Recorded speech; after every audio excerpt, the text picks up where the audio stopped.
పంటల బీమా నమోదు గడువును ప్రభుత్వం పెంచింది. శనివారంతో ముగిసిన గడువును ఈ నెల 31 వరకు పొడిగించింది. దీంతో జిల్లాలో ఖరీఫ్ రైతులు హర్షం వ్యక్తం చేస్తున్నారు. ఎల్నినో ప్రభావంతో ఈ ఏడాది వరి ఊబాలు ఆలస్యంగా ప్రారంభమయ్యాయి. మరోవైపు సాగునీరు సౌకర్యం అంతంత మాత్రంగా ఉన్న ప్రాంతాల్లో వరి ఎదలను సాగు చేశారు. బీమా ప్రీమియం చెల్లింపు కూడా ఒక్కొక్క జిల్లాకి ఒక్కో విధంగా నిర్ణయించారు.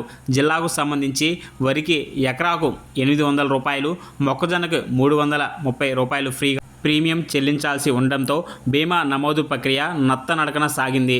మరోవైపు సర్వర్ సమస్య కూడా తోడవడంతో నిర్దేశించిన సమయానికి లక్ష్యాలు పూర్తి కాలేదు.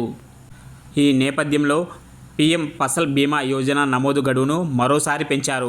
జిల్లాలో 28,888 హెక్టార్లో వివిధ రకాల పంటలను రైతులు సాగు చేస్తున్నారు.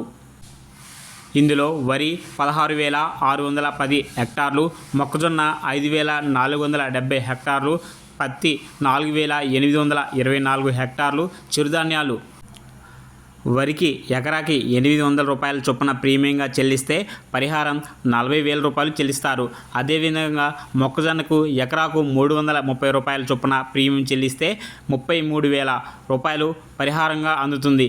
ఇదిలా ఉండగా రైతులకు సంబంధిత బ్యాంకుల్లో రుణాలు ఉంటే బీమా మొత్తాన్ని బ్యాంకులు బీమా కంపెనీకి జమ చేస్తారు. పంట రుణం తీసుకోలేని వారు సిఎస్సి సెంటర్లో కానీ, సమీపంలోని మీ సేవా కేంద్రాల్లో కానీ నమోదుతో పాటు బీమా మొత్తాన్ని చెల్లించాల్సి ఉంటుంది. ప్రస్తుతం రైతులకి బీమా సౌకర్యాన్ని Tata AIG model insurance company ద్వారా కల్పిస్తున్నారు.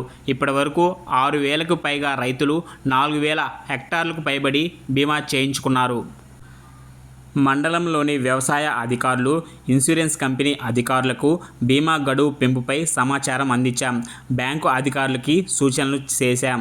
పూర్తి స్థాయిలో బీమా నమోదుకు దృష్టి సారించాలని ఆదేశాలు జారీ చేశాం. ఎల్నినో నేపథ్యంలో రైతులు ఆర్థికంగా నష్టాల బారిన పడకుండా ప్రత్యేక చర్యలు చేపడుతున్నాం. ఈ నెలాఖరికి పూర్తి స్థాయిలో లక్ష్యాలు చేరుకునే విధంగా దృష్టి సాధిస్తాం అని భవానీ శంకర్, డిఈఓ, పార్వతీపురం, మన్యం జిల్లా. కావున ఇప్పటివరకు ఎవరైనా రైతులు పంటల బీమాకు సంబంధించి ప్రీమియం చెల్లించకపోతే వెంటనే ప్రీమియం చెల్లించి నష్టాల నుంచి బయటపడే అవకాశం ఉంటుంది.